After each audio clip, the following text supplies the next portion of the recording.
स्वर्गीय हरिवंश सिंह छाबड़ा की जन्म जयंती पर उनकी स्मृति में उनके पुत्रों सोनू छाबड़ा व राजू छाबड़ा ने भवानी अहिंसा गोतीर्थ सेवा संस्थान में 2 कमरे, बरामदे, लेटरिन, बाथरूम बनाने का भूमि पूजन किया, जिसकी लागत लगभग 5 लाख रुपये की है।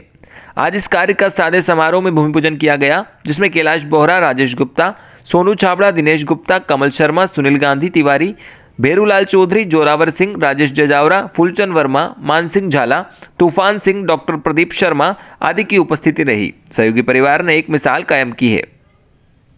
भवानी मंडी से कपिल चौहान की रिपोर्ट।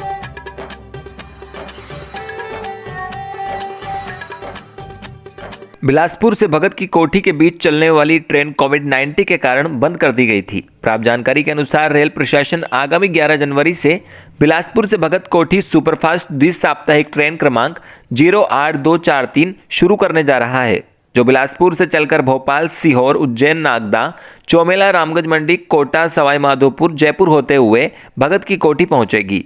वापसी इसी रूट पर ट्रेन क्रमांक 08244 भगत की कोठी के से बिलासपुर के रूप में परिवर्तित होकर आएगी। यह ट्रेन सप्ताह में 2 दिन मंगलवार, बुधवार को गाड़ी क्रमांक 08243 चौमेला में कोटा, जयपुर भगत की कोठी के लिए 2:08 पर एवं गाड़ी क्रमांक 08244 गुरुवार, शनिवार को नागदा, उज्जैन, भोपाल, बिलासपुर के लिए 1:56 पर उपलब्ध होगी तथा यह ट्रेन पूरी तरह आरक्षित रहेगी। इसमें रिजर्वेशन करवाकर ही सफर किया जा सकेगा। इस ट्रेन को नागदा से कोटा के बीच केवल चौमेला और रामगंज मंडी ही स्टॉपेज दिया गया है। चौमेला से रमेश मोदी की रिपोर्ट।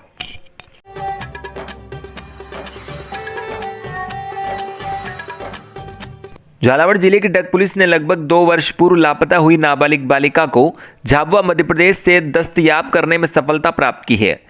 डग पुलिस के अनुसार प्रार्थियों ने थाने में उपस्थित होकर दिनांक 24/5/2019 को रिपोर्ट दर्ज करवाई थी कि मेरी नाबालिग लड़की उम्र 15-16 साल है, जीरा व शहद बेचने चौमेला गई थी।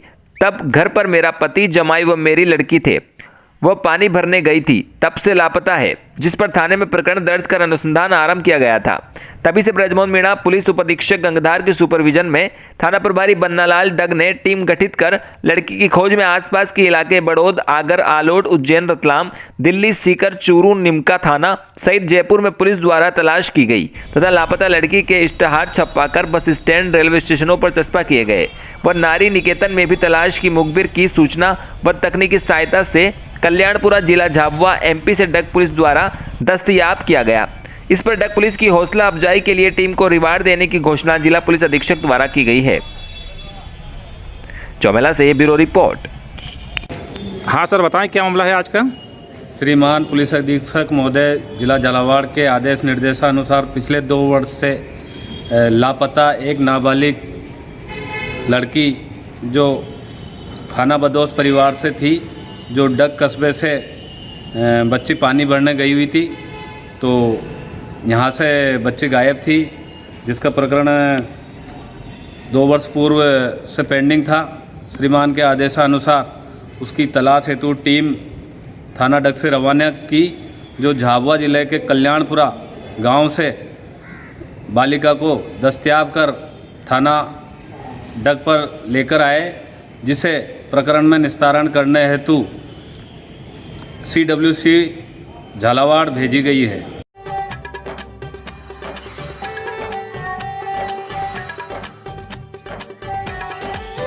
टोंक में जिला बेरवा एकता क्रिकेट प्रतियोगिता का आयोजन बेरवा नवयुवक मंडल द्वारा अंबेडकर स्टेडियम टोंक में किया गया। इस प्रतियोगिता के उद्घाटन समारोह की मुख्य अतिथि जिला प्रमुख सरोज बंसल रही।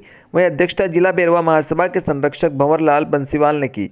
साथ ही अति विशिष्ट अतिथियों के रूप में भाजपा बूंदी प्रभारी नरेश बंसल व विशिष्ट अतिथियों में हरिप्रसाद जोनवाल, नगर अध्यक्ष बेरवा महासभा टोंक, डॉक्टर चंद्रभान, प्रहलाद बेरवा, रामदयाल गुणावत, धर्मराज बगड़ावत, नवल जिनवाल, विनोद बेरवा आदि उद्घाटन समारोह में अतिथि के रूप में मौजूद रहे। सर्वप्रथम मुख्य अतिथि जिला प्रमुख सरोज बंसल ने बाबा भीमराव अंबेडकर के चित्र पर माल्यार्पण किया व दीप प्रज्वलित कर कार्यक्रम का सुचारू रूप से उद्घाटन किया, जिसके बाद मुख्य अतिथि का बेरवा नवयुवक मंडल द्वारा पुष्प शाल एवं प्रतियोगिता का मेमो देकर स्वागत किया गया। इसी प्रकार पधारे अति विशिष्ट अतिथि भाजपा बूंदी प्रभारी नरेश बंसल का माला साफा पहनाकर व प्रतियोगिता का मेमो देकर स्वागत किया गया। इसी तरह सभी विशिष्ट अतिथि का माला व साफा पहनाकर व मेमो देकर स्वागत सत्कार किया। जिला प्रमुख ने कहा कि खेल को खेल की भावना से खेला जाना चाहिए। खेल में हार जीत होती रहती है। जिसके पश्चात बेरवा एकता क्रिकेट प्रतियोगिता की परंपरा के अनुसार मुख्य अतिथि द्वारा मशाल जलाकर विधिवत तरीके से प्रतियोगिता का उद्घाटन किया गया। हमेशा की तरह मशाल दौड़ का आयोजन भी किया गया। बेरवा नवयुवक मंडल के अध्यक्ष रोहित जैनव ने बताया कि इस प्रतियोगिता का आयोजन पिछले 35 वर्षों से लगातार किया जा रहा है। यह 36वीं क्रिकेट प्रतियोगिता है जिसमें 32 टीमें भाग ले रही। 4 टीमें आना अभी बाकी है, जिनको मिलाकर 36 टीमें कुल प्रतियोगिता में भाग लेगी। प्रत्येक दिन 2 मैच खेले जाएंगे। रोहित ने बताया कि कोरोना काल के चलते जिला प्रशासन की परमिशन देरी से मिलने के कारण प्रतियोगिता का आयोजन देरी से हुआ, वरना 25 दिसंबर से ही इस प्रतियोगिता का शुभारंभ हो सकता था। इस प्रतियोगिता के उद्घाटन के अवसर पर चंद्रशेखर जिनवाल, नरेश विलवाल, धनराज आर्य, राजेंद्र बगड़गोती, महेश कुमार माही, महावीर टाटावत, जितेंद्र जलवानिया, मनोज टेटवा, विक्रम सिंह, प्रदीप सिसोदिया आदि नवयुवक मंडल के कार्यकर्ता मौजूद थे। टोंक से सुभाष सोदा की रिपोर्ट। के द्वारा जो 36वीं जिला स्तरीय बेरवा एकता क्रिकेट प्रतियोगिता है, उसमें सम्मानित मंच और सभी नवयुवक मंडल, सभी क्रिकेट के प्रतियोगी और देखने वाले सभी कि ये जो खेल है वो एकता का प्रतीक है। सभी इसको अपने मन से खेले और सभी को आगे बढ़े। आपने मुझे इतना मान दिया, सम्मान दिया या बुलाया, उसके लिए धन्यवाद।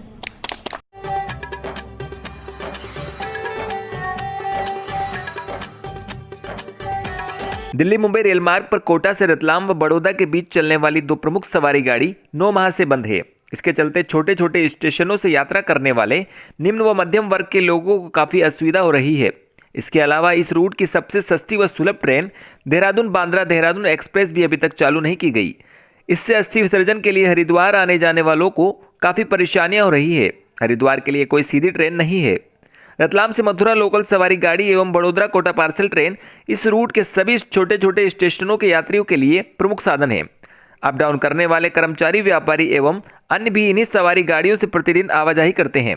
इन दोनों ट्रेनों का चालू होना बहुत जरूरी है। पूर्व में जो सुपरफास्ट एक्सप्रेस व अन्य ट्रेनें चल रही थी, रेलवे ने इन्हीं ट्रेनों को स्पेशल ट्रेन का नाम देकर धीरे धीरे कुछ प्रारंभ की है, मगर इनका किराया आरक्षण सहित दुगना हो जाने से आमजनों को रेलवे से सफर महंगा पड़ रहा है। इसके अलावा स्पेशल के नाम से रेलवे ने अधिकांश स्टेशनों पर इनका स्टॉपेज भी खत्म कर दिया है। ट्रेनों के संचालन के लिए वरिष्ठ नागरिक नरेंद्र कुमार यादव और नारायण भाई गुजराती भाजपा नेता ने रेल मंत्री पीयूष गोयल के साथ ही रेलवे बोर्ड व सांसद सुधीर गुप्ता को पत्र लिखकर गरीब मध्यम वर्ग के यात्रियों को हो रही असुविधाओं के बारे में अवगत कराया। साथ ही रतलाम मथुरा लोकल व Vadodara Kota parcel train Dehradun express को अतिशीघ्र प्रारंभ करने की मांग की गई। उल्लेखनीय है कि लोकल पार्सल एवं देहरादून एक्सप्रेस में अकेले शामगढ़ स्टेशन से ही प्रतिदिन करीब 500 से अधिक यात्री यात्रा करते हैं। इसके अलावा व्यापारियों का माल लोडिंग अनलोडिंग भी होता है। सब्जियां, लहसुन, प्याज व मिर्ची बड़ी मात्रा में बाहर जाती है। ट्रेनों के बंद होने से रेलवे को राजस्व का घाटा हो रहा है।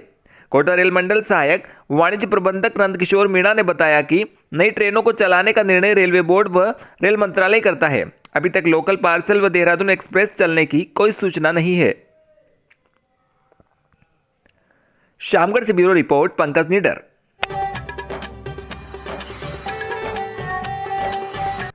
राजगढ़ में राष्ट्रीय स्वयं सेवक संघ के सह कार्यवाह सुरेश सोनी की माताजी का निधन होने के बाद रविवार को मध्य प्रदेश विधानसभा अध्यक्ष रामेश्वर शर्मा, कृषि मंत्री कमल पटेल, उच्च शिक्षा मंत्री मोहन यादव, भाजपा के पूर्व राष्ट्रीय उपाध्यक्ष प्रभात झा सहित सांसद रोडमल नागर व बड़ी संख्या में विधायकों ने राजगढ़ पहुंचकर स्वर्गीय कंचन बेन बा को श्रद्धांजलि दी।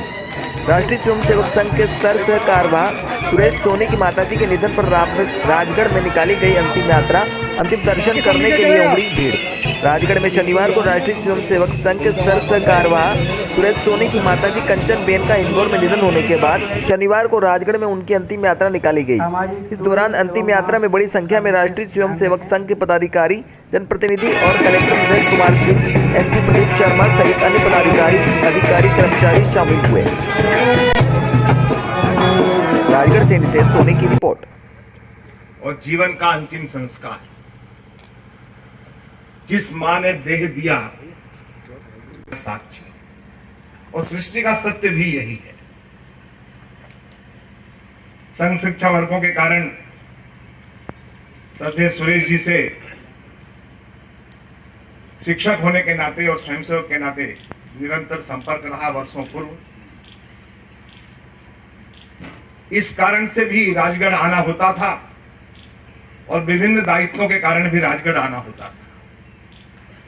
मां सबकी एक जैसी होती है, लेकिन मैं जब सुरेश जी के घर में संदीप जी के पास जाता था और मुझे तो अचानक याद आती थी और मैं बिना कहे सिर्फ रघु जी को फोन करता था कि रघु जी, बास जी से मिलना, बास साहब से मिलना है। मैं उस घर में जब जाता था तो मुझे राष्ट्र, मातृशक्ति और मातृभक्ति का समन्वय दिखता था।